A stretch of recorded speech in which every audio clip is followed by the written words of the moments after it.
Now the news is many South Africans settle into a less restricted life after the move to alert level 2.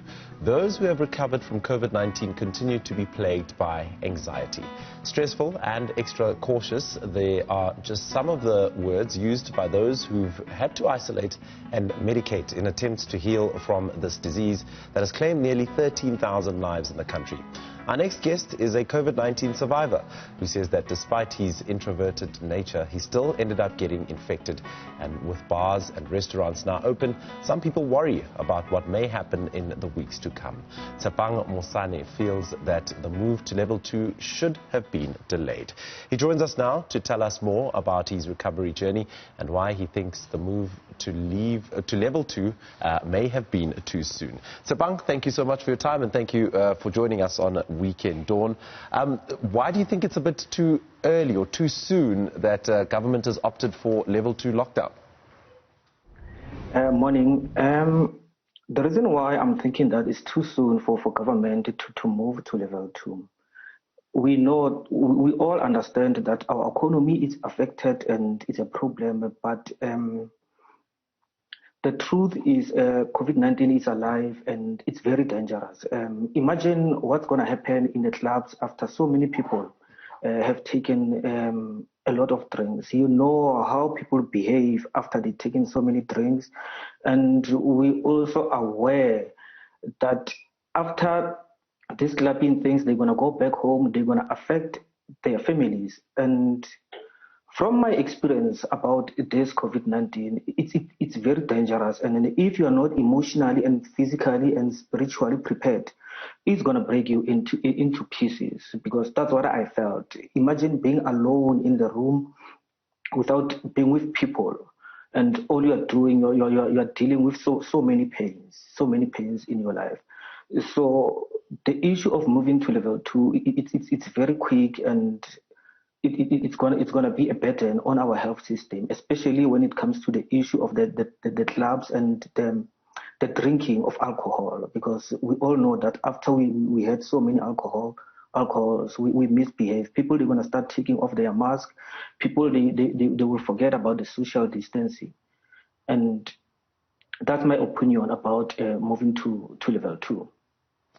Do you want to take us through your journey on how you may have contracted it and, of course, your recovery process? How did that go? I will start the day that I started feeling the symptoms. It was on my birthday, on the 8th of July, and I knocked off early at work to come back to my place to celebrate my birthday. And along the way, when I was on my way back to my place, I started having a terrible headache, and then I said, no, it's just a normal headache, and I will deal with it when I get to the flat. So when I get to my place, I started feeling so extremely tired, like nobody's business. I didn't understand what was going to me, and that's when my throat started. I started having difficulties with my throat. It was so dry, and then my nose was getting blocked. But I told myself that, as a person who has sinuses, maybe it's sinuses.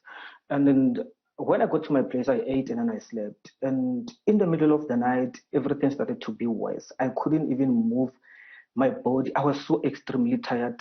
And then I had this terrible headache. I didn't understand where does it come from. I felt like I'm carrying the whole world on my head. And I said, you know what, let me sleep. And then I will wake up tomorrow and go to Clicks and buy Alcophylix and Adcotor, because of what I've been experiencing. And in the morning, I woke up, I went there and I bought those medication. After that, I called my doctor, Dr. Chowk, and then I explained everything to him. And he said, oh, okay, it's fine, you can come and test. But I said, you know what, can we please at least monitor these symptoms for few days? And it was on the 9th of July. The 10th, 11th, I was still experiencing the same things. The 12th, I was still experiencing the same thing. The 13th, that's when I started having a shortage of breath, and I started losing some taste and smell.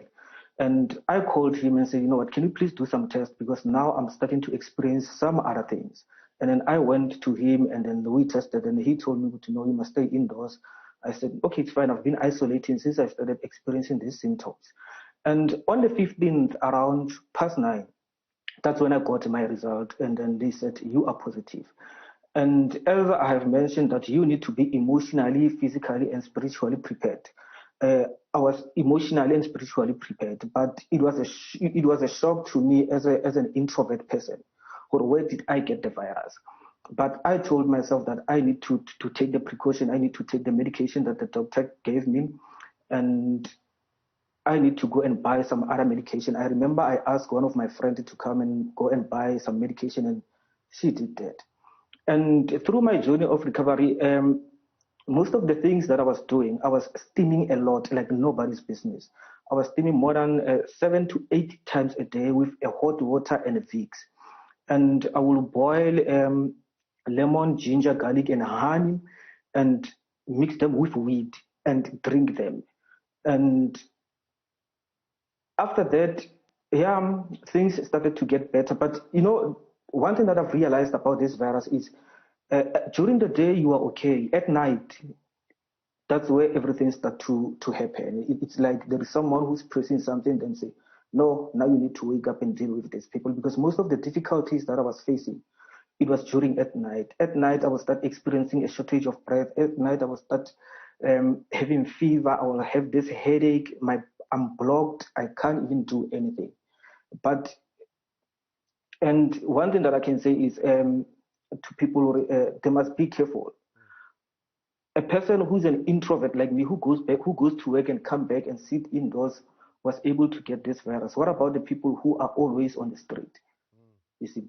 So that's one thing that I told myself. I was steaming a lot. And then one thing that I've realized, my doctor advised me to take a bath more than 3 times a day.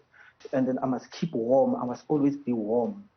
Because this virus doesn't want you to be cold. So I was drinking lemon and ginger and honey. And Tshepang, let me come in there and just ask about the lockdown question again.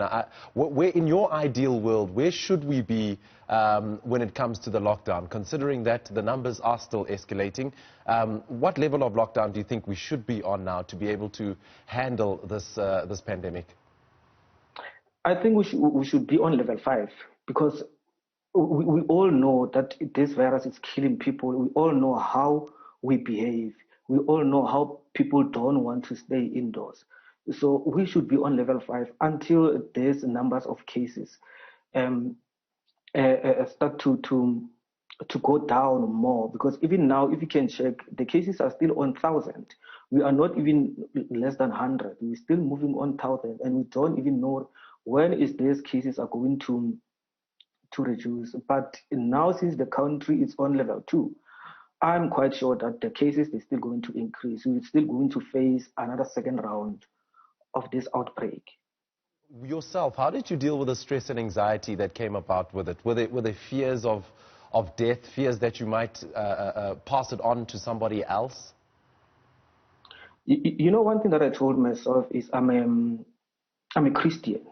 That's one thing that I told myself, because the first day that I got my results, I knelt down. I told God, oh God, the result says that I'm sick, but I know in front of your eyes I am healed.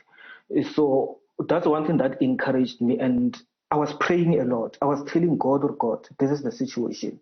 And I know this is the situation that you can handle. And because me now on my own, I cannot handle. That's how I was dealing with the anxiety and the fear of death. And another thing that I was doing, I was keeping my mind busy. I will watch some videos of people who recovered, and I will also communicate with people. I will also go on TikTok, make some videos about my journey, so that I don't focus too much on the issue of me being dead or me feeling stressed. Because one thing that I didn't want is to find myself depressed, because if I am depressed, which means I am giving this virus power to overcome me. So I had to find so many things to deal with this virus. And believe you me, what I did, it worked for me. I will wake up, drink the medication around past 3 a.m. and make a video to show people that the virus is alive. Just imagine waking up around 3 a.m. drinking the medication. So that's how I had to do. I had to find ways of dealing with this thing, and it worked for me. And after this... Unfortunately, that's all the time we have. Thank you so much for your effort and your time and your advice. I do hope a lot of people who are watching this take a lot from what we've just spoken about. I know I do. And I wish you all the best with this new journey. I'm glad you can put COVID-19 behind you. Thank you again for your time, and thank you for being with us on Weekend Dawn. That was COVID-19 survivor Tshepang Mosane, who says he thinks the move to level 2 may have been too sudden and may have regressive effects on the efforts and progress made thus far.